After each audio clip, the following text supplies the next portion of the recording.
Se for aba beto ni se enche bia na de bia na yete e wo yasum se man panin Dada John Dramani Mahama de ono no se agibi e friend no se tribal politics de ade ni ede eje ho pa na we na the National Democratic Congress tinye amanyako NDC orders a omo no mayo manwen se anya de omo bepene atwe ama afia ye wo me ba beto abakasie yi omo ma Mahama tribal politics ye de ebiem nenemu ana omo de enshen krenke de ato Mahama mampin Dada John Dramani Mahama eso abusuafo ye nsembre na ha ye nkasa TV because I subscribe like na sanso share me ma remfi so me odomano.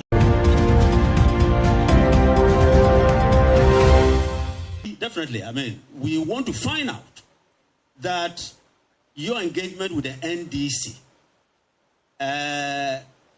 did they look first at the regulations that were stated and then the underlying IT management of their presentations of their observations? That is what we want to find out. Thank you very much.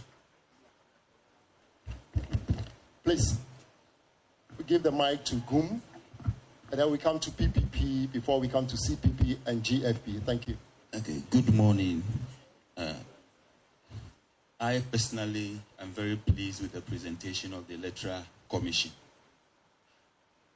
Maybe we are yet to hear from our brothers of the NDC to know if they have extra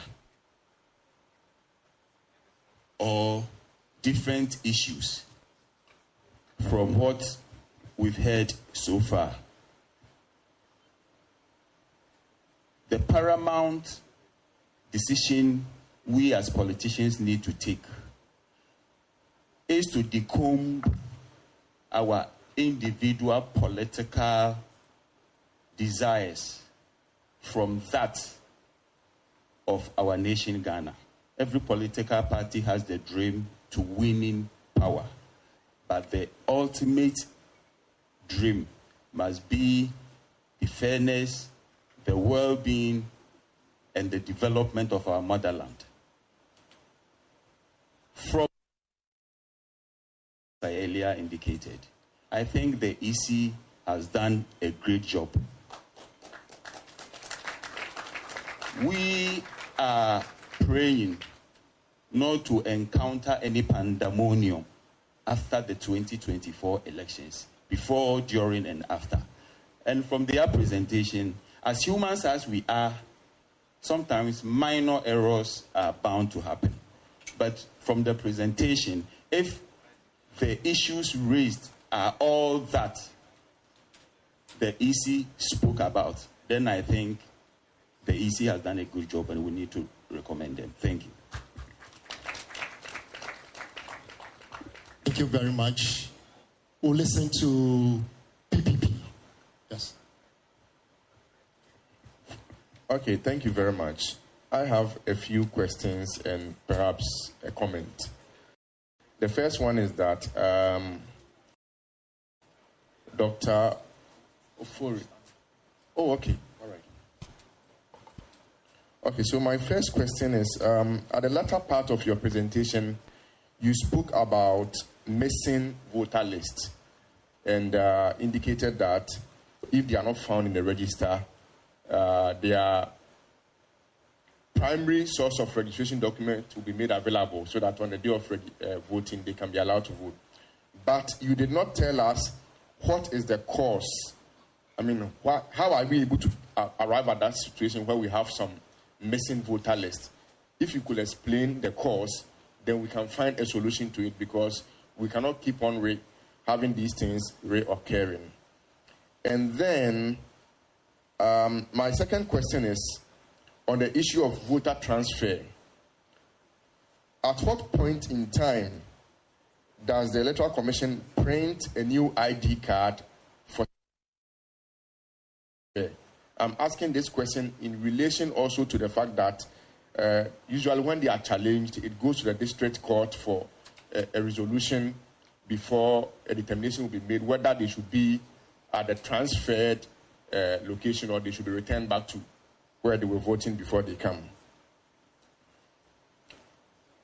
And then this is a comment, actually.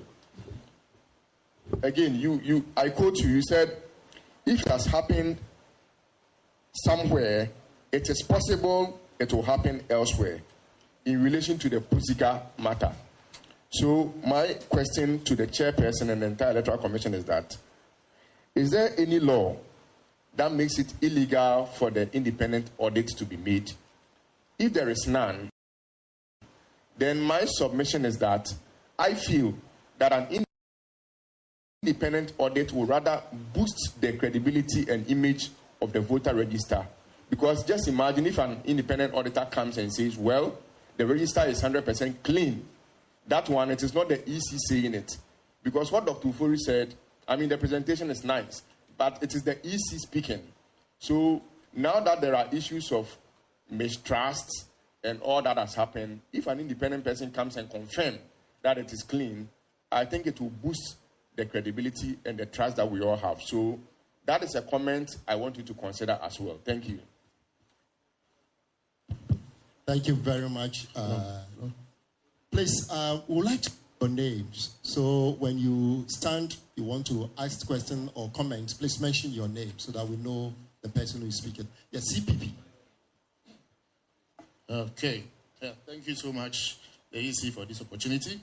I'm Yirimambo Moses Ambing, Coordinator, Organizational Committee, CPP. We in the Convention People's Party will have to commend the EC for it has made this to me. For us, we all got very alarmed when we heard our brothers and sisters from the NDC. Yes, thank you. We all got very alarmed when we heard the NDC coming out with all these figures. And the figures, in our view, were so huge. But quickly, we realized that the CI already has a self-cleansing mechanism embedded in it. And that mechanism, when you go through the mechanism, you realize that it becomes then very difficult that errors will not be corrected at the provisional stage. So after the giving out of the register at the exhibition, we assume that all these errors are supposed to be corrected. And when you go through the proceedings from CI 25 to 27, it is explicit there how these errors can be detected and corrected.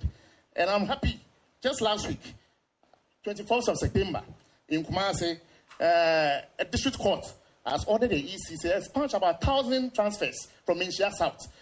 And I believe that this is the way to go. Because this process is really embedded in the CI. Where you go to the district review committee, it goes to the district court. So the procedures are very clear. And I'm happy that a district court in Kumasi has done this. And I know many more to follow where there are issues, there are procedures to address them. I must also admit the frankness of the EC.